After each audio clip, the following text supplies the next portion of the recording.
Күріш және күріштің пайдасы. Күріш суды және ыстықты жақсы көретін дақыл түрі. Ылғалы мол тропиктік және субтропиктік аймақтарда өсіріледі. Дүние жүзінде күрішті өсіру бойынша Қытай, Үндістан, Бангладеш, Индонезия секілді елдер алдыңғы қатарда. Дүние жүзінде күріштің шамамен 10 000 жыл бұрын Қытайда өсіріле бастағаны мәлімдеген. Ғылыми зерттеуді жүргізген Қытай ғылымдары Янцзы өзенінің маңынан табылған күріш қалдықтарының күріш егіншілігінің ең көне мысалы екендігін алға тартады. Ал кейбір тарихшылар күріштің негізгі отаны Үндістан екендігін, Қытайға кейіннен барғандығын жазады. Одан кейін жібек жолы арқылы басқа елдерге таралады.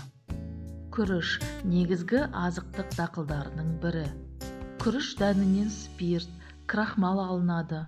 Күріштің ұны нан пісіруге қолайсыз болғандықтан көбінесе балмұздақ, кондитерлік өнімдерде қолданылады. Сабанынан қағаз жасалады. Кебегі мал азығы.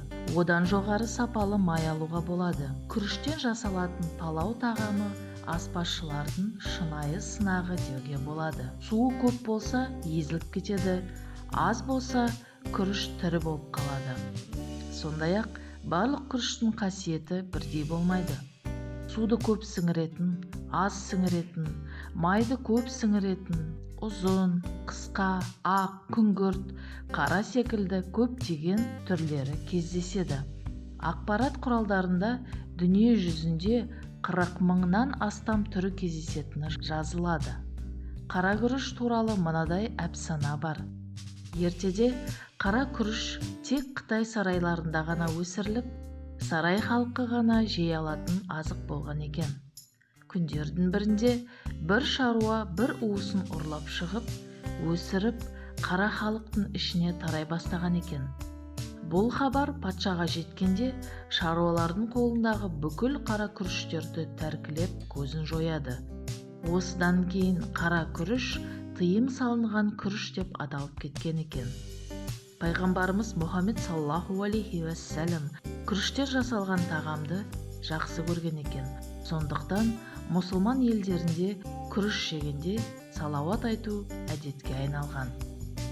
Күріштің пайдасы. Күріш дүние жүзінде ең көп тұтынылатын азықтарының бір түрі.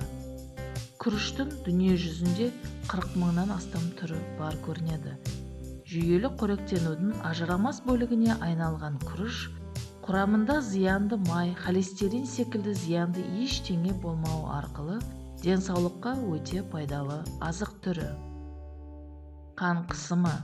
Құрамында натрий өте әлсін ғана кездесетіндіктен, жоғары қан қысымымен байланысты дерті барлар үшін ең жақсы азықтарының бірі. Альцгеймер ауруы. Альцгеймер дертінің алдын алу мақсатында мамандар бұл дертке шалдыққандар үшін пайдалы болып табылатын нейромедиатор тұрғысынан қанық келетін күңгірт түсті күрішті тұтынуға кеңес береді. Қант диабеті. Амин қышқылдар қатарына жататын лейцин тұрғысынан қанық келетін күріш қандағы шекерді жүйелендіріп, күш береді және жаралардың жазылуына септігін тигізеді. Ас қорыту. Ас қорытылмауының алдын алатын күріш іш өтуіне қарсы әсерлі келеді. Қатерлі ісік. Күңгірт күріш қатерлі ісіктің алдын алуға ықпал ететін ерітілмейтін талшық тұрғысынан қанық келеді. Дәрумендер мен минерал қоры. Күріш Д дәрумені, В дәрумені, фолий қышқылы, кальций, феррум, магний секілді минералдарды қамтиды. Жасушалардың жаңалануын қамтамасыз етеді. Энергия көзі. Күріште көмірсу мөлшері мол болғандықтан денеге күш қуат беріп, мидың қалпына жұмыс істеуіне көмекші болады. Күріштің пайдасы туралы бәрі біледі. Бұл дақылға мыңдаған жыл болған. Оны біздің дәуірімізге дейін Азия елдерінде өсірген. Бүгінгі таңда дәстүрлі медицинаны ұстанатындар мен салмақ тастағысы келетіндердің және өз денсаулығын күтіп жүретін адамдардың арасында тек күріш қана емес, сонымен қатар күріш қайнатпасы да танымал. Соның ішінде біз күріш қайнатпасының пайдасы мен зияны туралы әңгімелейтін боламыз. Күріштің суы несімен пайдалы? Күріш суы немесе қайнатпасы керемет қасиеттерге ие. Бірақ бұл сұйықтықтың дәмі қоймалжыңданған және жағымсыз болып көрінуі мүмкін. Мысалға, қытайлықтар күн сайын таңертең бір стақан күріш суын ішеді. Бұл таптырмайтын пайдалы сұйықтық ағзаға қажетті сергектік сыйлап тазартады. Сусын көптеген пайдалы заттардан тұрады. Минералдардан күріш сұйықтығында селен өте көп. В, Е, С тобындағы витаминдерден, асқазанның шырышты қабығын орап емдейтін ұлпадан.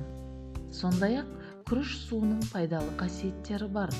Ол ағзаның ішкі энергиясын босатады, тері мен шаштың жағдайын жақсартады, зат алмасуды жылдамдатады, ағзаны уытты заттардан тазалайды, сусыздануды жеңуге көмектеседі. Дәрігерлер бұл күріш суының қасиеттерін баяғыда мойындап атап өткен болатын. Бірақ оны аш қарынға ішуге болмайды. Себебі бұл сұйықтықтың өзінің қарсы көрсеткіштері бар. Тоқ ішектің қабынуы, іш қатуға бейімділік, жеке төзімсіздік. Егер сіз күнделікті тамақтану рационында дәнді дақылдардың қайнатпасын қосуды шешсеңіз, оны дұрыс орындаңыз. Азияда ашыған күріш сусынын да дайындайды, яғни ферменттелген күріш сусыны. Ашыған су қарапайым қайнатпа секілді дайындалады. Тек әзірлеу кезінде суды көп құю керек екен. Күріш қайнаған кезде оны кепсермен сүзіп алыңыз. Бізге күріш суы керек болғандықтан, суда қайнаған күрішті тамақ пісіру үшін қолдансаңыз болады. Ал қайнатпаны ашыту үшін оны бір тәулікке қойып қойыңыз. Содан кейін ашыту процесі тоқтау үшін сусынды қайтадан қайнатыңыз. Кейін сусын суығанда аздап қолдана берсеңіз болады. Бұл сусын жасартушы құрал ретінде әрекет етеді, себебі оның құрамында Е дәрумені өте көп. Күріш суын қалай қолдану керек? Құрметті оқырмандар, күріш сусыны 100%-ға әсер етсін десеңіздер, оны дұрыс ішкен жөн. Бұл сусынды сирек немесе жиі ішуге болмайды. Себебі оның әсері әлсіз болады. Арықтау үшін ішкіңіз келсе, таңертеңнен бастап аш қарынға ішкеніңіз жөн. Бұл ағзаға энергия беріп тазартады. Суды күні бойы тамақтанар алдында кішкене порциямен қабылдау ұсынылады. Егер таңғы асты күріш сусынымен ауыстыратын болсаңыз, аптасына 1 келі тастауыңыз мүмкін. Күріш суын бетке маска ретінде де қолдануға болады. Ол үшін күріш суын теріге жағыңызда 15-20 минутқа қалдырып, содан кейін таза сумен жуыңыз. Сондай-ақ күріш қайнатпасымен шаш жууға болады. Сонда шашыңыз үлпілдеп, жылтырап тұрады.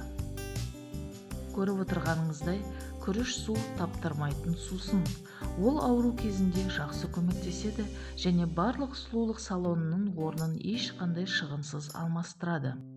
Азиялық әйелдердің бұл құралды көптен бері бағалағандары да таңғаларлық емес.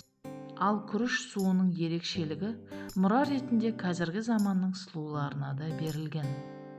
Құрметті оқырмандар, егер де осы видео сіздерге ұнаса, лайк қойып, қазақша контентті қолдап жіберуіңізді сұраймын. Видеоның астындағы подписаться сөзін басып, біздің арнамызға тіркеліп қойыңыздар. Ал мен болсам, сіздерге денсаулық және ұзақ өмір тілеймін. Сіздермен бірге болған мен Темірбай Гүлжанат және де менің арнам Білім ТВ арнасы.